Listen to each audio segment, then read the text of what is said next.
Hello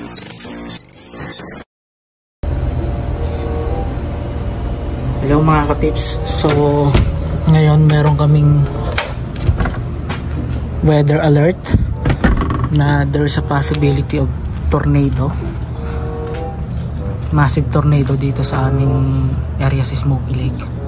So yung mga cellphone namin nagkaroon ng alert and nagpe-prepare yung bawat isa sa amin kasi possible na dumating siya around 6:40 to 6:45. So sinabihan na kami ni Amo na dapat dito kami sa may basement mag-hide or else sa mechanical room namin kasi yun, medyo matibay yun kasi dito karami ng bahay is gawa sa kahoy. So kung mapapansin nyo, madilim na yung paligid. Ayan o, dilim ng ulap, no? So medyo nakakakapa, medyo namumulo na siya. May mga pumapatak-patak na dito, parang kala ko snowblowers ba or ano. Kita niyo yung dilim mo.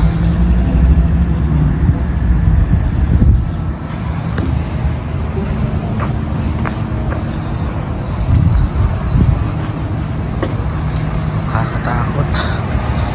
2 days ago lang sa may Edberg nagkaroon, tapos ngayon dito sa amin sa mismong Smoky Lake. So medyo nakakakab siya. Makikita nyo madilim yung paligid ko. Mabantayan ko, hopefully makakuha ko ng chance. Share ko sa inyo, I'm hoping na safe bawat isa sa amin dito. Takot. Mga ibon lumilipad-lipad lang.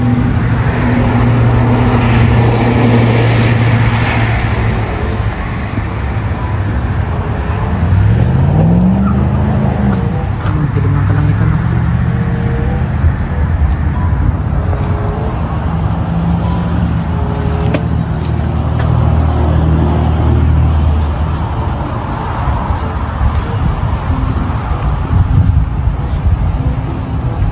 Pumapatak-patak na yung ambon.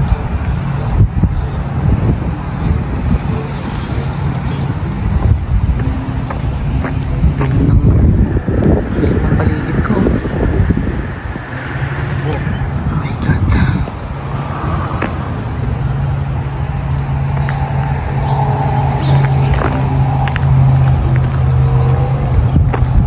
Nakakatakot dito, kaya pala napakahalaga ng mga basement dito sa bahay. Yun yung pinaka main purpose nya.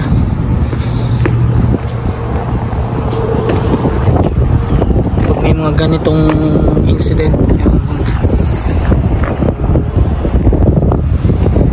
madilim ang langit, oh.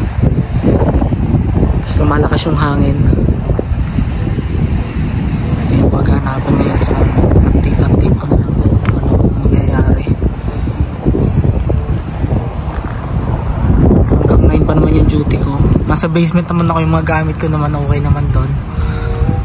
Inform na lang siguro kung inakuya kung anong mangyari. Grabe yung dilim mo. Iba yung dilim niya.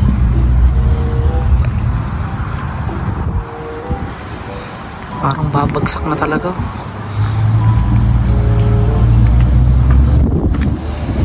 Magkakatabi pa naman yung business ni Amo dito. Ito yung Gopher, yung liquor store niya. Tapos ito yung sa amin. Yan yung business namin. Tapos magkasama dyan yung ESO, tsaka yung aming Great Bear Cafe. Tapos ito yung Super 8 nila. Magkakatapat lang, paikot lang siya. Grabe, dilim na talaga, oh. Babalik muna ako sa work, tapos mamaya kung ano, kasi wala masyadong tao ngayon kasi nagsi-uwian bigla yung mga tao, nagmadali silang umalis eh. Kinakabahan din kasi. So yan.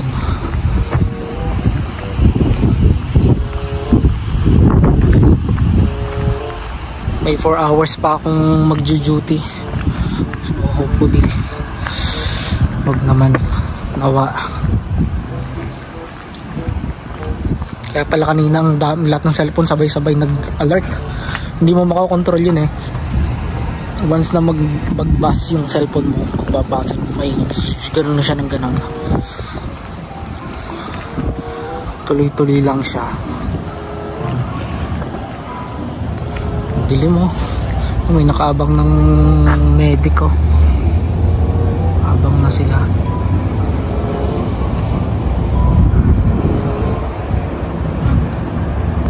Grabe, dilim na talaga. Oh my God. So yun, update ko na lang kayo mamaya. Balik muna ako sa work mga kapips. Natin kung anong nangyayari mamaya.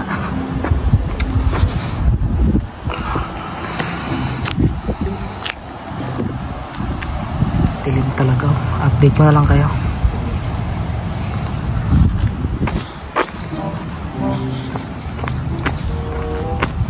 How are you? Yeah, I think there is possible of tornado coming. Yeah, right though. Should be careful. Did you receive some alert on your phone? Huh? Did you receive some alert on your mobile? No. No? But they said Port Saskatchewan, it's not here. Well, Yeah. the storm is going through there now. Yeah, some of them they don't. Coming this way. Yeah. They're just getting the tail end of it. Let's see. I'm afraid it's too dark. All the clouds are too dark now. That looks worse now. Yeah. Okay. Oh yeah, but you can feel the wind. Yeah, bro. You can feel the wind. Just stay safe, okay? See you. I'm coming back to work.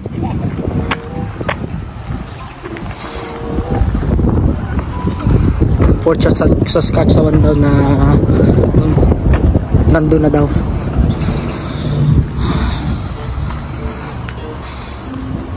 Update ko na lang kayo mga kapis. Back to work muna ako. Umuulan na mga kapips. Ayan na, nag-i-start na siyang umulan. So hindi ko alam kung anong sunod dito.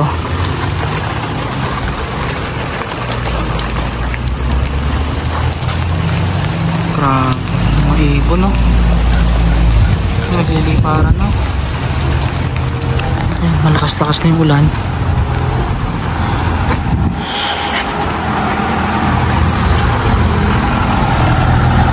Lakas na ng ulan no.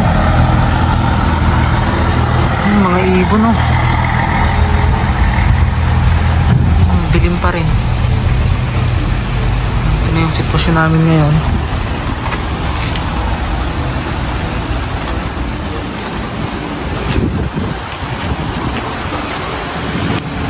Ng ulan kumukulog na ay kulog pa siya mga kapips.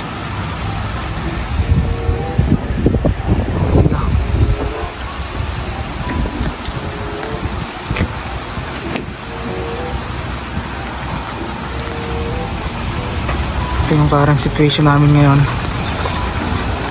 Lakas yung ulan.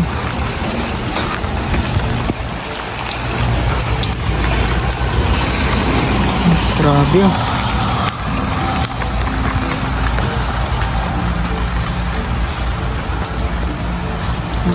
Napupulasan yung mga ibon oh.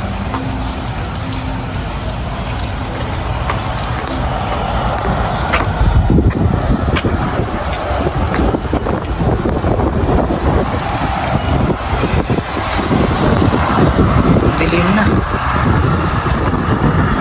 Update ko na lang ulit kayo maya maya.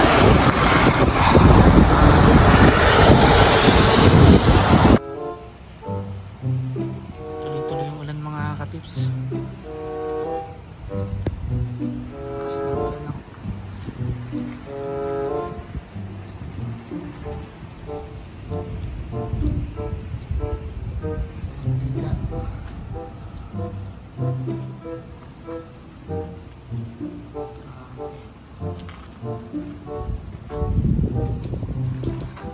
Patak ng ulan.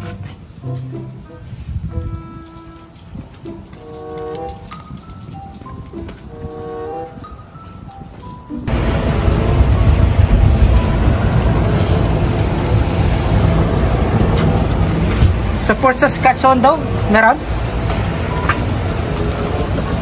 Kaya nga. Wala dyan sa Nitingnan ko nga, baka may mamumong ulap eh.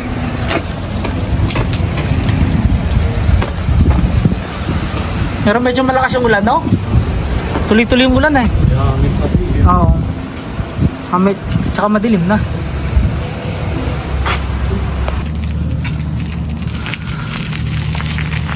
Hello mga kapips. Ito, pauwi na ako ng bahay. Thanks God. Wala naman kami na-experience sa tornado, tsaka lumiwanag na uli. Yan, kasi yung ulan, katatapos lang ngayon. Tuloy-tuloy talaga yung ulan. So ngayon lang siya natapos. Yung Fort Saskatchewan, yun daw yung tinamaan ng tornado. Pero sa amin nag-a-alert pa rin na magkakaroon ng severe rain, severe thunderstorm din. So talagang kwan siya. Pero madilim-dilim pa rin yung langit eh. Hindi ganito dapat yung liwanag kapag ganitong summer eh. Medyo makulimlim pa rin.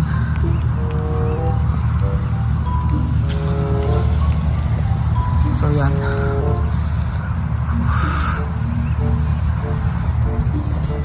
May mga nag-send sa akin ng video dun sa nangyari sa Fort Saskatchewan. I-share ko siya dito sa vlog. Medyo na-busy pa rin kami. Bago kami mag-uwian, na-busy pa rin. Madami pa rin pumupuntang customer kahit tuloy-tuloy yung ulan. Ngayon lang talaga siya tumila. Paglabas kong to, ngayon lang talaga.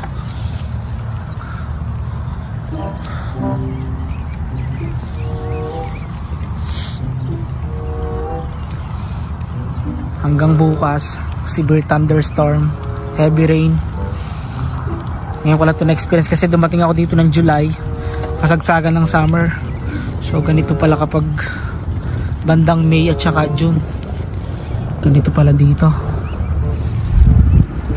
Nakakatakot kasi may warning pa sila ng hailstorm. Yun lang yung medyo nakakapangamba. Yun, tapos yun nga, kaya pala talaga ang mga bahay dito may basement. Kapag nangyayari ang ganyang senaryo, sa basement yung tago nila. Yun pala yung purpose talaga ng basement dito.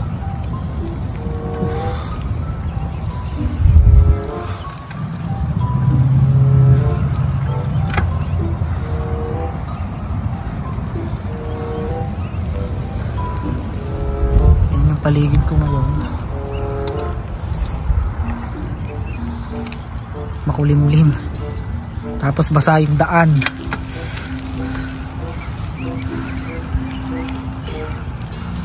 Try nating dumaan dito sa ibang ruta. Pakita ko sa inyo. Tuloy-tuloy kasi yung ulan eh. Parang Pilipinas lang, no?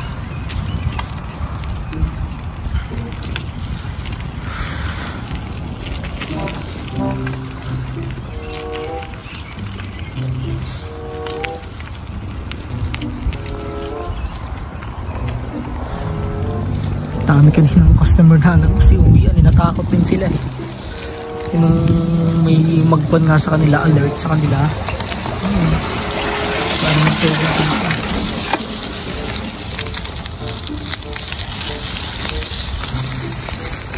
Madali sila eh.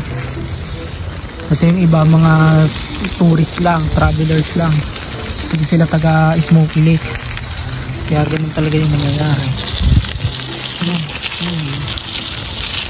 Gusto ng tubig.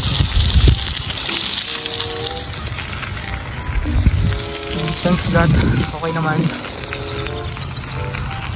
Medyo kan nga lang kasi anytime pwedeng magkaroon ng alert. Unpredictable talaga, nambibigla rin talaga.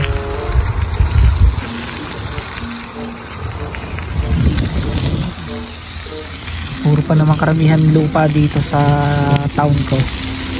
hindi lahat sementado. Yung bike ko biglang gumana, hindi ko alam kung bakit. Kumakagat na yung chain niya sa plate niya. Kaya nakapag-bike ako ngayon. Bala ko sana kung tuloy-tuloy pa rin ulan, maglalakad na lang ako. Nasa Tumila, ayan.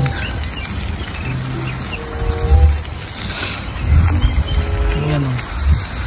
Ang paligid ko ngayon.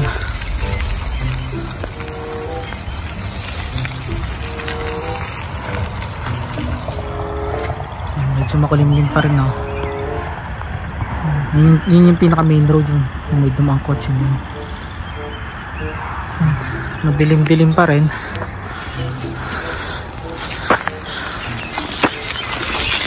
Pero at least wala nang ulan.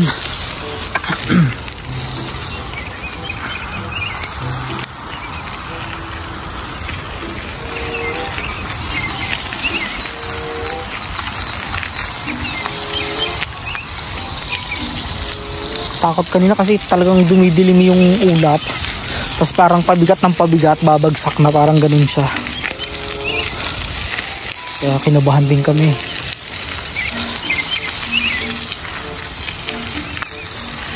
Ayan, yan yung mga kapitbahay ko dito ngayon.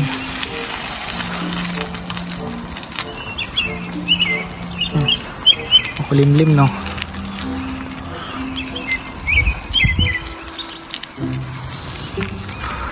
Wow, may yate pa. Grabe naman ito. Social do.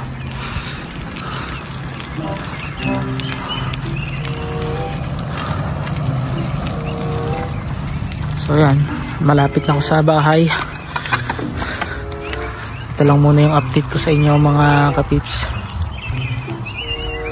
Bukas di ko alam kung anong nag-aabang sa amin. Let's see.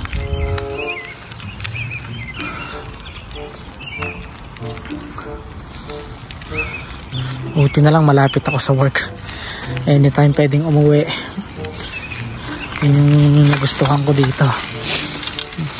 Yan yung dinadaanan ko. Medyo maputik siya.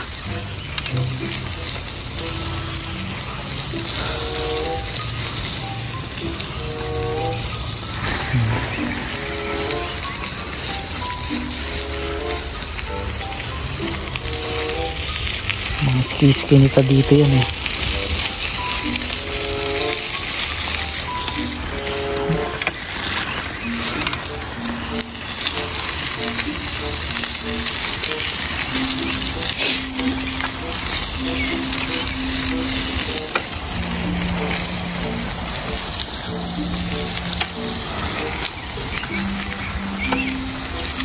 Yan lang muna mga kapips. Thank you for subscribing my channel. Magka 10k na tayo. Thank you for always supporting my channel mga kapips. God bless you all. Dito lang sa bahay.